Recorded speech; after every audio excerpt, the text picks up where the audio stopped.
Welcome to the Leader's Edge, where we celebrate leadership and shine a light on the visionary leaders that are shaping our future. Hey, I'm HR Huntsman, founder of Leader's Edge, creator of the Leader's Edge Performance Engine and Leader's Edge University. And I'm thrilled to bring you stories from leaders who are making a difference around the world. In each and every episode, we champion innovative strategies, courageous decisions, and inspiring journeys of those who lead with purpose and passion. So whether you're looking to refine your leadership skills or you simply want to be inspired, my friend, you are in the right place. Today on the show, we are joined by Panos Siozos, the co-founder and CEO of LearnWorlds. Panos is a fourth generation educator turned SaaS entrepreneur who transformed a postdoctoral passion project into one of the world's leading digital learning platforms, now serving more than 23 million learners around the world. With a PhD in educational technology and a deep experience spanning software R&D and European policy, Panos brings a rare blend of scholarly rigor and operator-level execution. Under his leadership, LearnWorlds has helped customers generate over $1 billion in client revenue while redefining how businesses and creators scale learning through intelligent AI and immersive course design. Panos is rooted in a long family line of educators and inspired by the Greek tradition of Socratic dialogue. Panos believes learning is humanity's ultimate growth engine, and today he joins us to unpack what leaders often miss about building people, platforms, and enduring organizations. So please enjoy my conversation with learning leader Panos Siozos. Panos, thank you so much for joining me today. I really appreciate your time, my friend. Hi, HR. Thanks for having me. Absolutely. So I want to start with one of my favorite topics in all the world. It's one of my biggest drivers, and that is the power of curiosity. Tell me how curiosity has fueled you, your background, and what you're doing at LearnWorlds. I think it's a biggest strength that a person can have, and it's the biggest driver, at least from me. I'm an ever curious person. Since I remember myself opening books, reading encyclopedias from A to Z, and always trying to have these obscure little snippets of knowledge and the gold nuggets of knowledge, but also I like to make a difference. I like to change things. If I see a little thing dropped on the floor, I want to pick it up and put it in the right place. So I think curiosity needs to be paired with action, also with a drive to change things around you. And I guess this is how we also clicked together with my co-founders and then also with our first employees and the team that we built here, our LearnWorlds. We're very curious, but we also like to improve things and change things. And technology is an amazing asset that allows you to change things at scale and influence tons of people through software that we are building and through the systems that we are building and trying to make a difference in this world of ours. I love it. I love that you mentioned the encyclopedia. My mom bought me an Encyclopedia Britannica set when I was young. And just like you said, I remember just pulling it off the shelf and just reading it like it was a book and going through and learning about all these things. And every year would get the Guinness World Book of Records and I would open it up and see what new records have been set. So I get it. I think curiosity is a powerful driver. You come from four generations of educators and learners. Who really impacted you as a learner and taught you that curiosity is powerful? Where did you get that from?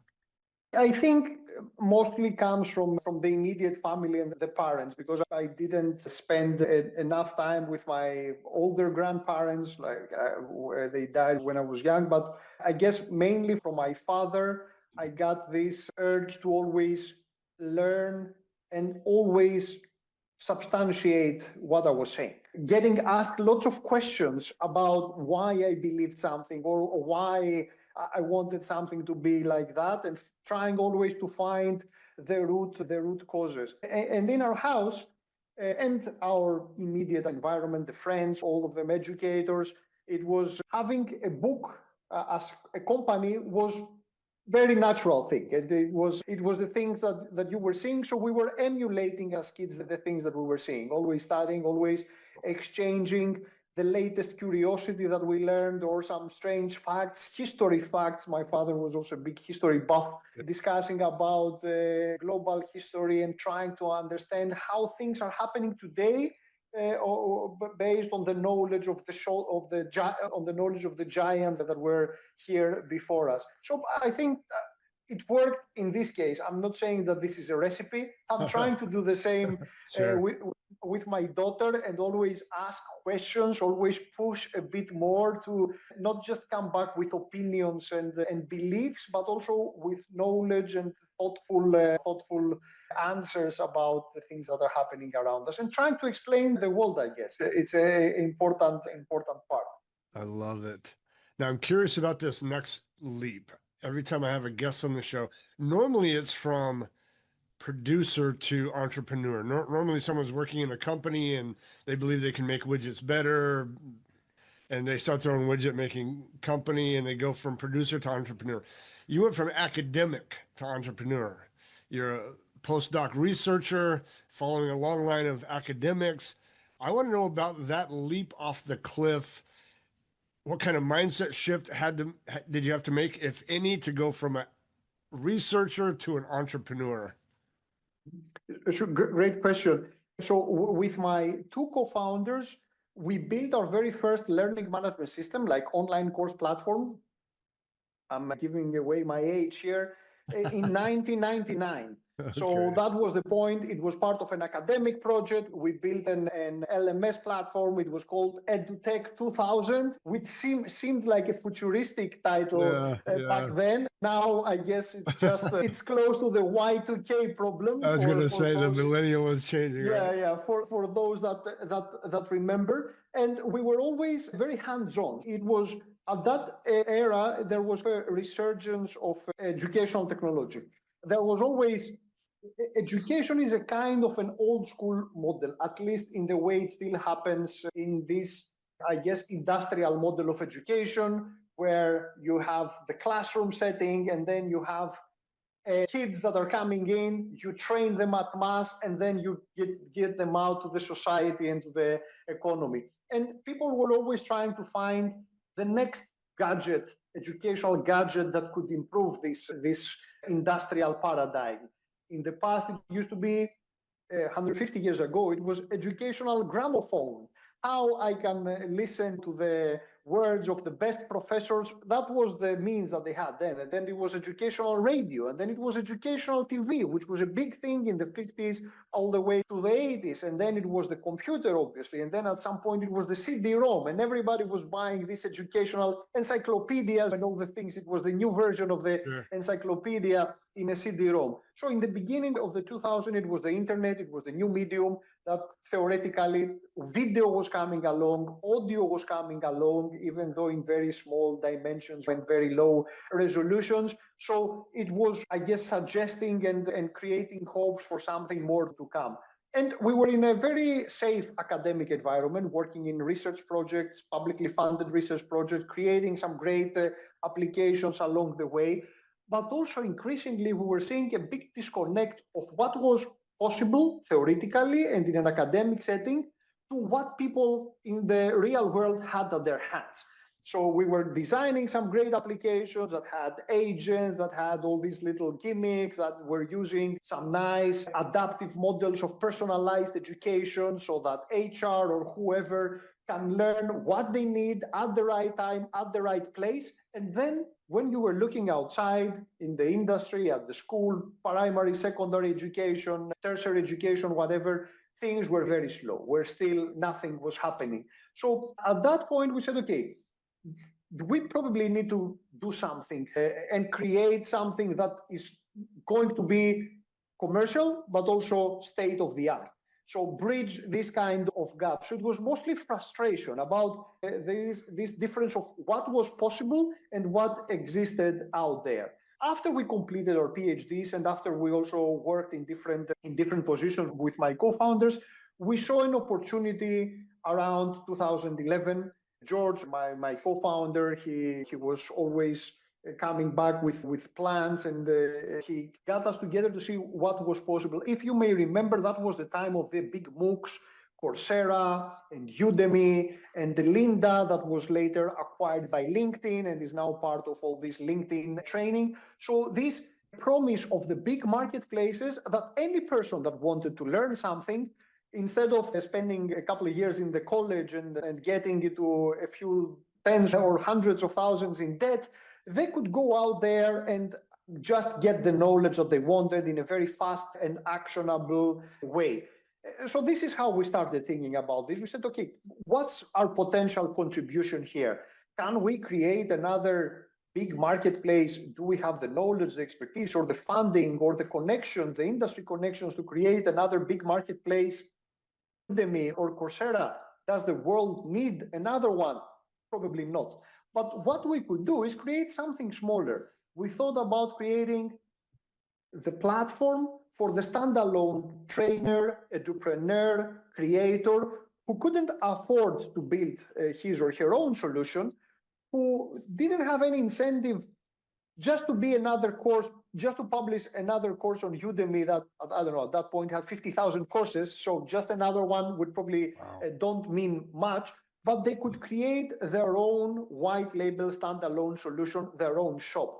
So if, let's say, all these marketplaces where they had the business model of the Amazon, where it's a big marketplace and everybody's trying to sell and compete, and usually it's a race to the bottom, we said, okay, let's create an experience, a platform that is going to be like Shopify, that would allow the single person, the single provider, the small medium business that is sitting on a bunch of high quality knowledge, to allow them to package that and sell it themselves to their own audiences and keep 100% of the profit, hit 100% of the audience. So they will own the audience and they will be able to, let's say, have a white label platform to promote their courses. This is how we started. And this gap that you mentioned in the beginning, we needed some transitioning because there are lots of things that make sense in the academia that don't make sense in the real world. So I have to say that the first iteration of the platform was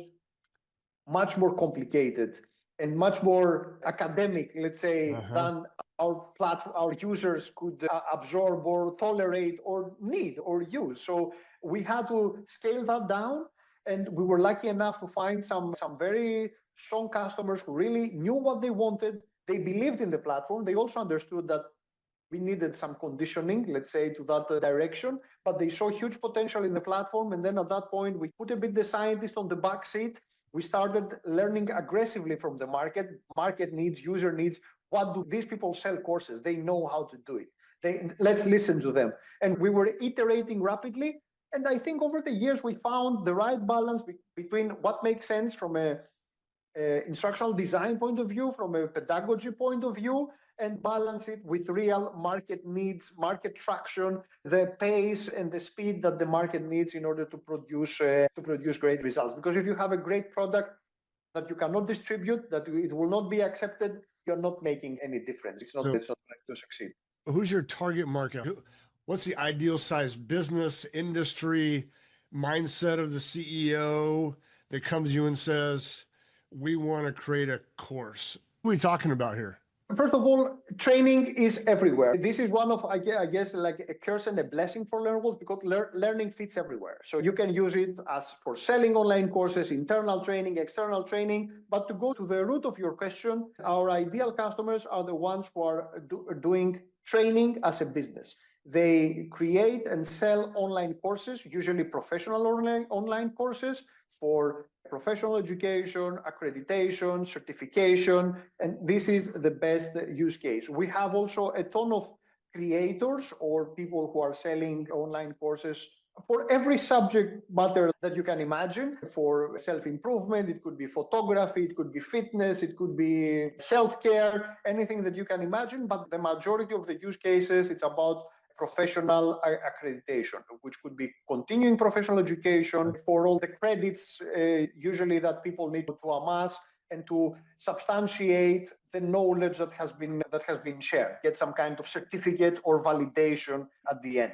In most cases, our customers are selling their courses in a B2C capacity, so they do have an audience and a single person can go in and get a single license because they need to learn something, or in a B2B capacity, let's say a business that needs to train 50 of their employees on how to use AI for being more productive, and they can go in and buy 50 licenses just for this use case. And that's a model that also fits a lot with all the societal and financial changes, I guess, that are happening in large scale, where knowledge becomes obsolete even faster.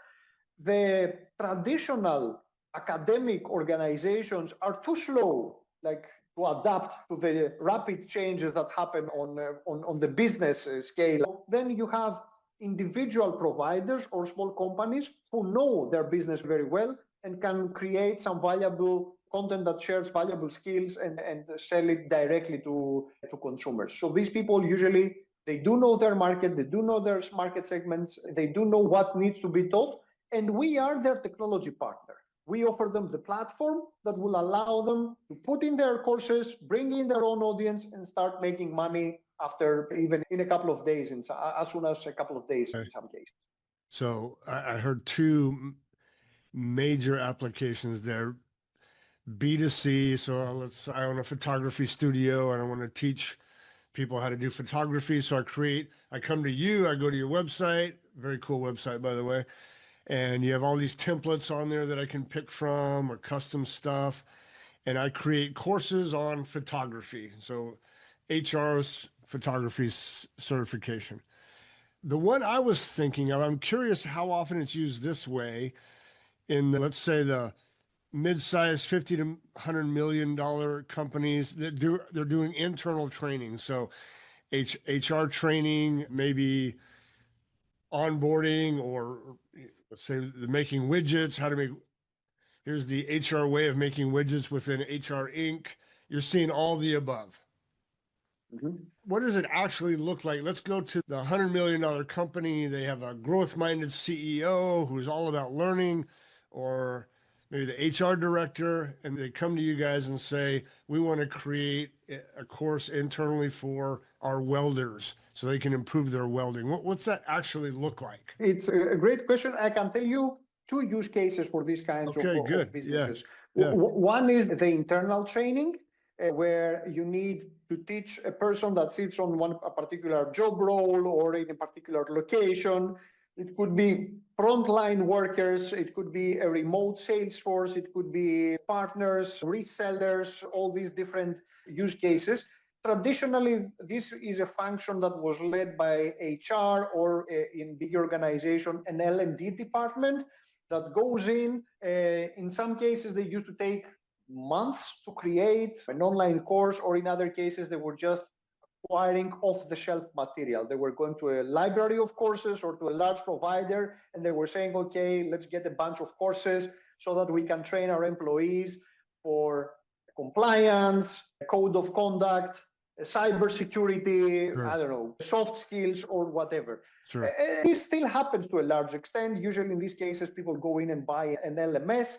What we are saying is that the traditional LMS, learning management system, which is let's say the tool that was used in this space, is there to keep HR happy, not employees. So they need the records, obviously, they need to be able to stand scrutiny, so they need to have all the log files and all the certificates, but the experience is not the kind of experience that today's workers and employees who are immersed in their digital experiences and tablets and iPads and iPhones and all the digital things.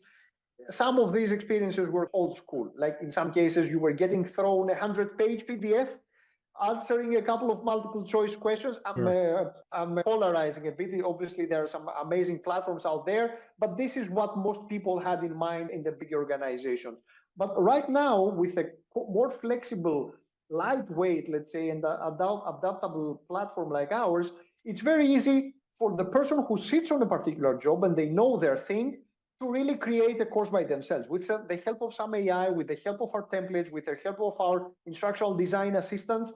The person who is running the machine, the person who is working on the mill, the person who is doing the frontline servicing of the customers, they can go in and share their experience. So this is very genuine, authentic material that really comes from the people who work on that space. Or usually it's a mix, because you can still get some long-term content that comes off the shelf and hopefully has a longer shelf life. And then you can also allow people to create material where the knowledge is being created and needs to be consumed.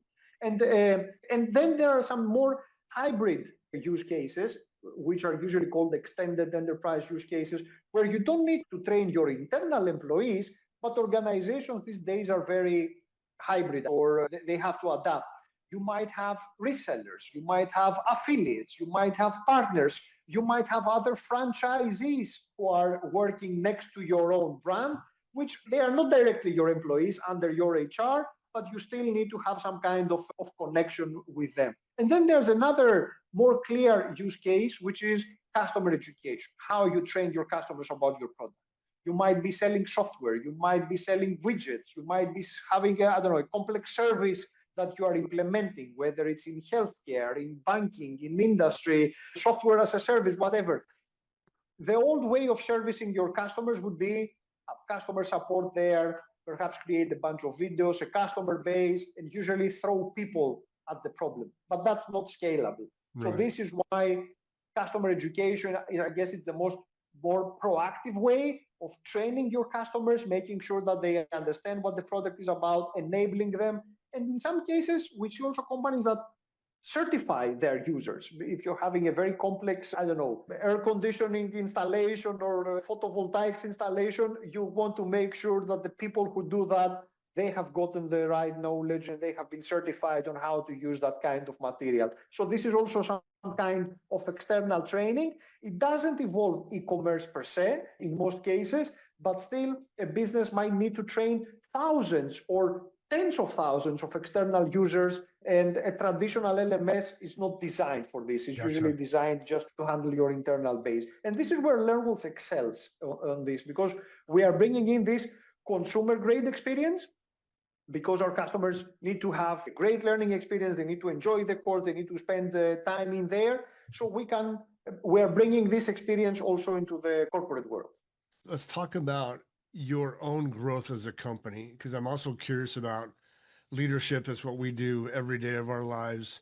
You are now around the world. You're a global company. You have people in many time zones, many cultures.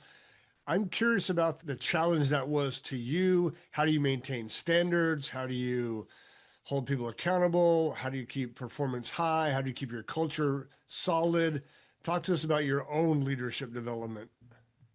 Yes, great question. That's something I would like to be able to say that we had a plan from the beginning, but I guess we were figuring it out in the different phases of the company. But I guess some values and some ways of working together that we had since the beginning led to this. I guess it helps a lot that with my co-founders, we had already spent tons of years working in very difficult projects as we were doing our PhDs. We knew how to work together, which didn't require, at some point, it didn't require us even being in the same room. When we started the company, we were living in 2 different countries, 3 different cities. So we had to be remote. We had families in different areas. So we were working all day with Skype next to us. The Zooms didn't even exist back then. It was early. Slack didn't exist when we started. So we were over communicating and oversharing and always trying to work together in real time. Because we were a bootstrap company, we couldn't even afford to hire proper employees. So we had talented young people that didn't have any kind of experience in what we were asking them to do, whether it was support, development, but they were inquisitive, they were smart, they were adaptive, and they were very eager to work. An important parameter here is that when we were building the business, it was amidst the big Greek financial crisis of 2012 to 2010 and later. So there was a period of huge uncertainty, huge GDP contraction, unprecedented in non-work conditions, 69% youth unemployment, And we were trying to create a business in this environment. And obviously, that business couldn't cater to the Greek, very small Greek market. It had to be extrovert from day one. Otherwise, it wouldn't survive. So we created this community of always learning, relying on very smart, adaptable, and driven people that are willing to learn and every day discover what is even the right problem to be working on and working together. So, and as the business started growing, then we discovered also a bit the value of compounding, the little things that you can still improving, and at some point you start seeing the return. So let's say the internal model of our team is getting better every single day. Let's try to push every day to do something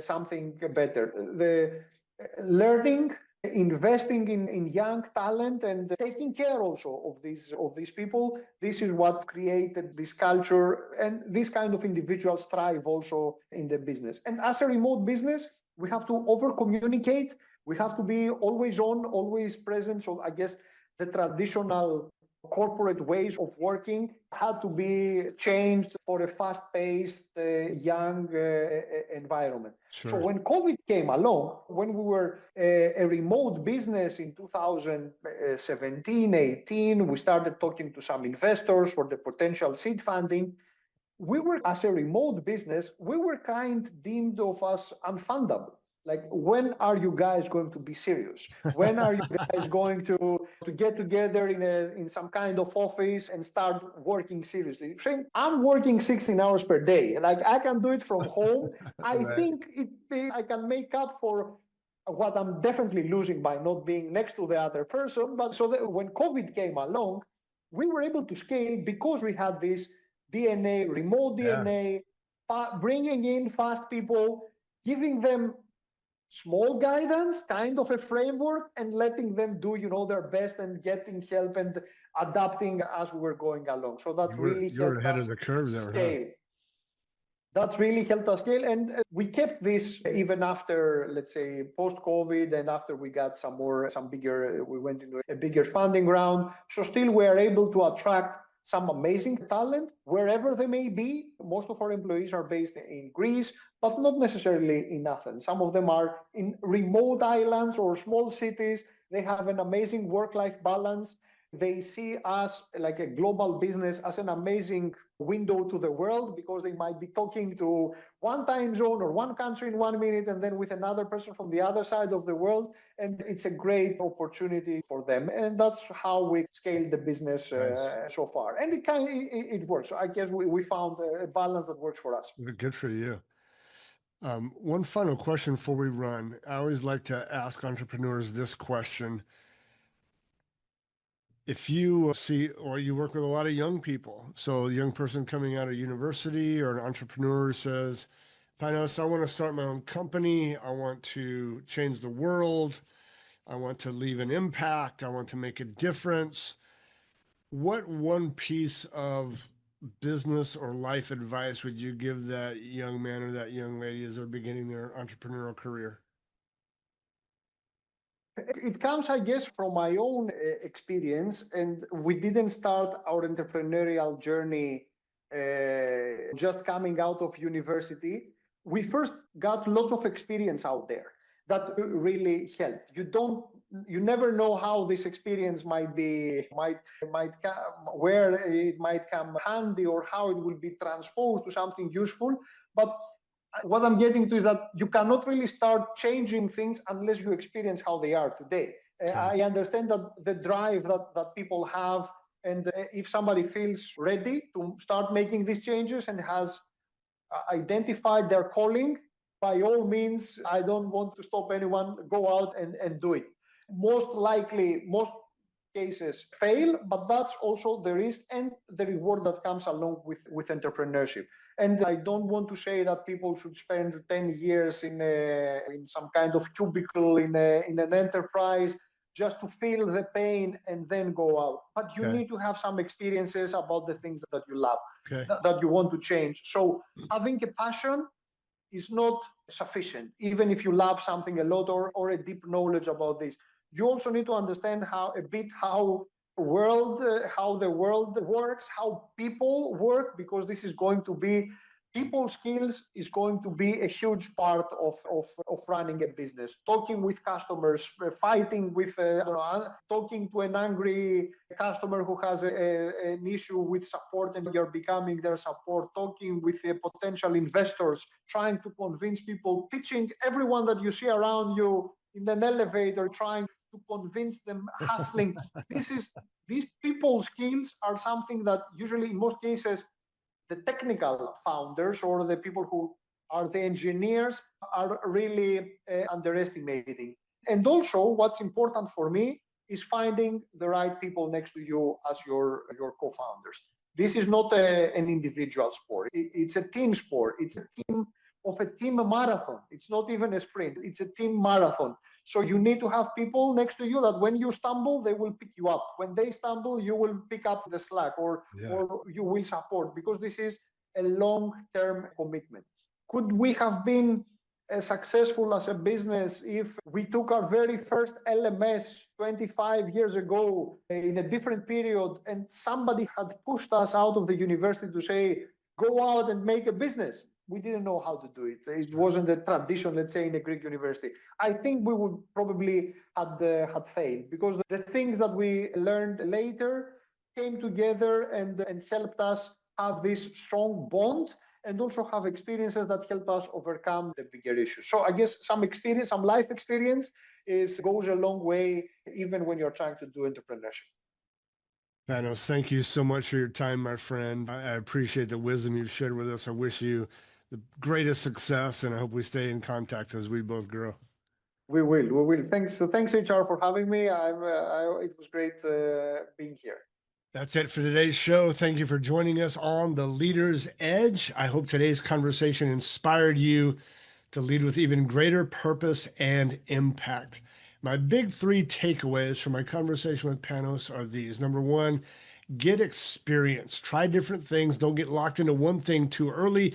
Gain different experiences that help you become a broad-minded person. Number two, and this is where we began in our conversation, and I can't agree with this more, stay curious. Curious is the fuel that drives me. Panos agreed with that. We all start out as curious kids, but many people lose this along the way. Curiosity drives many of the high-achieving, high-performing leaders that I connect with. Stay curious. Number three, pick your who. Surround yourself with smart, high-energy people, and that kind of tribe breeds success. If you enjoyed this episode, don't forget to subscribe, rate, and review. I'd love a 5-star review on your favorite podcast platform. Your feedback helps us reach more leaders just like you. That's the entire point of The Leader's Edge, to pass on great leadership, because leaders change the world. So stay connected with us on social media for behind-the-scenes content, leadership insights, and updates on future episodes. Check us out at yourleadersedge.com and follow us at Leader's Edge Podcast on all major platforms. So until next time, keep pushing boundaries, keep leading at the edge. I'm HR Huntsman, and I'll see you soon.